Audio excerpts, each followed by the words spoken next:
اللہ علیہ وآلہ وسلم ان سے کہو کہ بھلا تم زیادہ جانتے ہو یا خدا، اور اس سے بڑھ کر ظالم کون ہے جو خدا کی شہادت کو جو اس کے پاس کتاب میں موجود ہے چھپائے، اور جو کچھ تم لوگ کر رہے ہو خدا اس سے غافل نہیں۔ یہ جماعت گزر چکی، ان کو وہ ملے گا جو انہوں نے کیا، اور تم کو وہ جو تم نے کیا، اور جو عمل وہ کرتے تھے ان کی پرسش تم سے نہیں ہوگی۔ احمق لوگ کہیں گے کہ مسلمان جس قبلے پر پہلے سے چلے آتے تھے اب اس سے کیوں منہ پھیر بیٹھے؟ تم کہہ دو کہ مشرق اور مغرب سب خدا ہی کا ہے، وہ جس کو چاہتا ہے سیدھے رستے پر چلاتا ہے، اور اسی طرح ہم نے تم کو امت معتدل بنایا ہے تاکہ تم لوگوں پر گواہ بنو، اور پیغمبر آخر الزماں تم پر گواہ بنے۔ اور جس قبلے پر تم پہلے تھے اس کو ہم نے اس لیے مقرر کیا تھا کہ معلوم کریں کہ کون ہمارے پیغمبر کا تابع رہتا ہے اور کون الٹے پاؤں پھر جاتا ہے۔ اور یہ بات یعنی تحویل قبلہ لوگوں کو گراں معلوم ہوئی، مگر جن کو خدا نے ہدایت بخشی وہ اسے گراں نہیں سمجھتے، اور خدا ایسا نہیں کہ تمہارے ایمان کو یوں ہی کھو دے، خدا تو لوگوں پر بڑا مہربان اور صاحب رحمت ہے۔ اے محمد صلی اللہ علیہ وآلہ وسلم، ہم تمہارا آسمان کی طرف منہ پھیر پھیر کر دیکھنا دیکھ رہے ہیں، سو ہم تم کو اسی قبلے کی طرف جس کو تم پسند کرتے ہو منہ کرنے کا حکم دیں گے، تو اپنا منہ مسجد حرام یعنی خانہ کعبہ کی طرف پھیر لو، اور تم لوگ جہاں ہوا کرو نماز پڑھنے کے وقت اسی مسجد کی طرف منہ کر لیا کرو۔ اور جن لوگوں کو کتاب دی گئی ہے وہ خوب جانتے ہیں کہ نیا قبلہ ان کے پروردگار کی طرف سے حق ہے، اور جو کام یہ لوگ کرتے ہیں خدا ان سے بے خبر نہیں۔ اور اگر تم ان اہل کتاب کے پاس تمام نشانیاں بھی لے کر آؤ تو بھی یہ تمہارے قبلے کی پیروی نہ کرے، اور تم بھی ان کے قبلے کی پیروی کرنے والے نہیں ہو، اور ان میں سے بھی بعض کے قبلے کے پیرو نہیں۔ اور اگر تم باوجود اس کے کہ تمہارے پاس دانش یعنی وحی خدا آ چکی ہے ان کی خواہشوں کے پیچھے چلو گے تو ظالموں میں داخل ہو جاؤ گے۔ جن لوگوں کو ہم نے کتاب دی ہے وہ ان پیغمبر آخر الزماں کو اس طرح پہچانتے ہیں جس طرح اپنے بیٹوں کو پہچانا کرتے ہیں، مگر ایک فریق ان میں سے سچی بات کو جان بوجھ کر چھپا رہا ہے۔ اے پیغمبر، یہ نیا قبلہ تمہارے پروردگار کی طرف سے حق ہے، تو تم ہرگز شک کرنے والوں میں نہ ہونا، اور ہر ایک فرقے کے لیے ایک سمت مقرر ہے جدھر وہ عبادت کے وقت منہ کیا کرتے ہیں، تو تم نیکیوں میں سبقت حاصل کرو، تم جہاں ہوگے خدا تم سب کو جمع کرے گا، بے شک خدا ہر چیز پر قادر ہے۔ اور تم جہاں سے نکلو مسجد محترم کی طرف منہ کر کے نماز پڑھا کرو، اور مسلمانوں تم جہاں ہوا کرو اسی مسجد کی طرف رخ کیا کرو۔ یہ تاکید اس لیے کی گئی ہے کہ لوگ تم کو کسی طرح کا الزام نہ دے سکے، مگر ان میں سے جو ظالم ہیں وہ الزام دیں تو دیں، سو ان سے مت ڈرنا اور مجھ سے ڈرتے رہنا۔ اور یہ بھی مقصود ہے کہ میں تم کو اپنی تمام نعمتیں بخشوں، اور یہ بھی کہ تم راہ راست پر چلو۔ جس طرح من جملہ اور نعمتوں کے ہم نے تمہیں میں سے ایک رسول بھیجے ہیں جو تم کو ہماری آیتیں پڑھ پڑھ کے سناتے اور تمہیں پاک بناتے اور کتاب یعنی قرآن اور دانائی سکھاتے ہیں، اور ایسی باتیں بتاتے ہیں جو تم پہلے نہیں جانتے تھے، سو تم مجھے یاد کیا کرو میں تمہیں یاد کیا کروں گا، اور میرا احسان مانتے رہنا اور ناشکری نہ کرنا۔ اے ایمان والو، صبر اور نماز سے مدد لیا کرو، بے شک خدا صبر کرنے والوں کے ساتھ ہے۔ اور جو لوگ خدا کی راہ میں مارے جائیں ان کی نسبت یہ نہ کہنا کہ وہ مرے ہوئے ہیں، وہ مردہ نہیں بلکہ زندہ ہیں، لیکن تم نہیں جانتے۔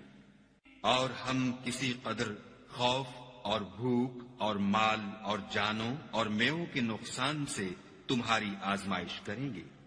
تو صبر کرنے والوں کو خدا کی خوشنودی کی بشارت سنا دو۔ ان لوگوں پر جب کوئی مصیبت واقع ہوتی ہے تو کہتے ہیں کہ ہم خدا ہی کا مال ہیں اور اسی کی طرف لوٹ کر جانے والے ہیں۔ یہی لوگ ہیں جن پر ان کے پروردگار کی مہربانی اور رحمت ہے، اور یہی سیدھے رستے پر ہیں۔ کوہ صفا اور مروہ خدا کی نشانیوں میں سے ہیں، تو جو شخص خانہ کعبہ کا حج یا عمرہ کرے اس پر کچھ گناہ نہیں کہ دونوں کا طواف کرے، بلکہ طواف ایک قسم کا نیک کام ہے، اور جو کوئی نیک کام کرے تو خدا قدر شناس اور دانا ہے۔ جو لوگ ہمارے حکموں اور ہدایتوں کو جو ہم نے نازل کی ہیں کسی غرض فاسد سے چھپاتے ہیں، باوجود کہ ہم نے ان لوگوں کے سمجھانے کے لیے اپنی کتاب میں کھول کھول کر بیان کر دیا ہے، ایسوں پر خدا اور تمام لعنت کرنے والے لعنت کرتے ہیں۔ ہاں، جو توبہ کرتے ہیں اور اپنی حالت درست کر لیتے اور احکام الہی کو صاف صاف بیان کر دیتے ہیں تو میں ان کے قصور معاف کر دیتا ہوں، اور میں بڑا معاف کرنے والا اور رحم والا ہوں۔ جو لوگ کافر ہوئے اور کافر ہی مرے، ایسوں پر خدا کی اور فرشتوں کی اور لوگوں کی سب کی لعنت۔ وہ ہمیشہ اسی لعنت میں گرفتار رہیں گے، ان سے نہ تو عذاب ہلکا ہی کیا جائے گا اور نہ انہیں کچھ مہلت ملے گی۔ اور لوگو، تمہارا معبود خدائے واحد ہے، اس بڑے مہربان اور رحم والے کے سوا کوئی عبادت کے لائق نہیں۔ بے شک آسمانوں اور زمین کے پیدا کرنے میں اور رات اور دن کے ایک دوسرے کے پیچھے آنے جانے میں اور کشتیوں اور جہازوں میں جو دریا میں لوگوں کے فائدے کے لیے رواں ہیں، اور مہ میں جس کو خدا آسمان سے برساتا اور اس سے زمین کو مرنے کے بعد زندہ یعنی خشک ہوئے پیچھے سرسبز کر دیتا ہے، اور زمین پر ہر قسم کے جانور پھیلانے میں اور ہواؤں کے چلانے میں اور بادلوں میں جو آسمان اور زمین کے درمیان گھرے رہتے ہیں، عقل مندوں کے لیے خدا کی قدرت کی نشانیاں ہیں۔ اور بعض لوگ ایسے ہیں جو غیر خدا کو شریک خدا بناتے اور ان سے خدا کی سی محبت کرتے ہیں، لیکن جو ایمان والے ہیں وہ تو خدا ہی کے سب سے زیادہ دوست دار ہیں۔ اور اے کاش ظالم لوگ جو بات عذاب کے وقت دیکھیں گے اب دیکھ لیتے کہ سب طرح کی طاقت خدا ہی کو ہے، اور یہ کہ خدا سخت عذاب کرنے والا ہے۔ اس دن کفر کے پیشوا اپنے پیرووں سے بیزاری ظاہر کریں گے اور دونوں عذاب الہی دیکھ لیں گے اور ان کے آپس کے تعلقات منقطع ہو جائیں گے۔ یہ حال دیکھ کر پیروی کرنے والے حسرت سے کہیں گے کہ اے کاش ہمیں پھر دنیا میں جانا نصیب ہوتا کہ جس طرح یہ ہم سے بیزار ہو رہے ہیں اسی طرح ہم بھی ان سے بیزار ہوں۔ اس طرح خدا ان کے اعمال حسرت بنا کر دکھائے گا اور وہ دوزخ سے نکل نہیں سکیں گے۔ لوگو، جو چیزیں زمین میں حلال طیب ہیں وہ کھاؤ، اور شیطان کے قدموں پر نہ چلو، وہ تمہارا کھلا دشمن ہے۔ وہ تم کو برائی اور بے حیائی ہی کے کام کرنے کو کہتا ہے، اور یہ بھی کہ خدا کی نسبت ایسی باتیں کہو جن کا تمہیں کچھ بھی علم نہیں۔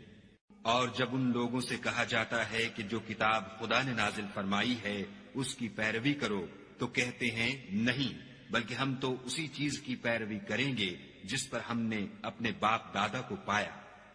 بھلا اگرچہ ان کے باپ دادا نہ کچھ سمجھتے ہوں اور نہ سیدھے رستے پر ہوں، تب بھی وہ انہی کی تقلید کیے جائیں گے۔ جو لوگ کافر ہیں ان کی مثال اس شخص کی سی ہے جو کسی ایسی چیز کو آواز دے جو پکار اور آواز کے سوا کچھ سن نہ سکے۔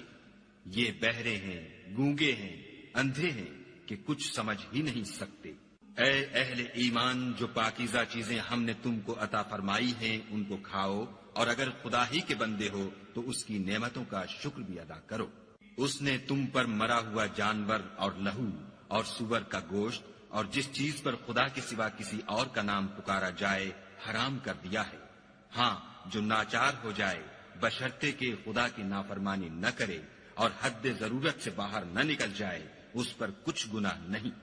بے شک خدا بخشنے والا اور رحم کرنے والا ہے۔ جو لوگ خدا کی کتاب سے ان آیتوں اور ہدایتوں کو جو اس نے نازل فرمائی ہیں چھپاتے اور ان کے بدلے تھوڑی سی قیمت یعنی دنیاوی منفعت حاصل کرتے ہیں، وہ اپنے پیٹوں میں محض آگ بھرتے ہیں۔ ایسے لوگوں سے خدا قیامت کے دن نہ کلام کرے گا اور نہ ان کو گناہوں سے پاک کرے گا، اور ان کے لیے دکھ دینے والا عذاب ہے۔ یہ وہ لوگ ہیں جنہوں نے ہدایت چھوڑ کر گمراہی اور بخشش چھوڑ کر عذاب خریدا۔ یہ آتش جہنم کی کیسی برداشت کرنے والے ہیں۔ یہ اس لیے کہ خدا نے کتاب سچائی کے ساتھ نازل فرمائی، اور جن لوگوں نے اس کتاب میں اختلاف کیا وہ ضد میں آ کر نیکی سے دور ہو گئے ہیں۔ نیکی یہی نہیں کہ تم مشرق یا مغرب کو قبلہ سمجھ کر ان کی طرف منہ کر لو، بلکہ نیکی یہ ہے کہ لوگ خدا پر اور روز آخرت پر اور فرشتوں پر اور خدا کی کتاب پر اور پیغمبروں پر ایمان لائیں اور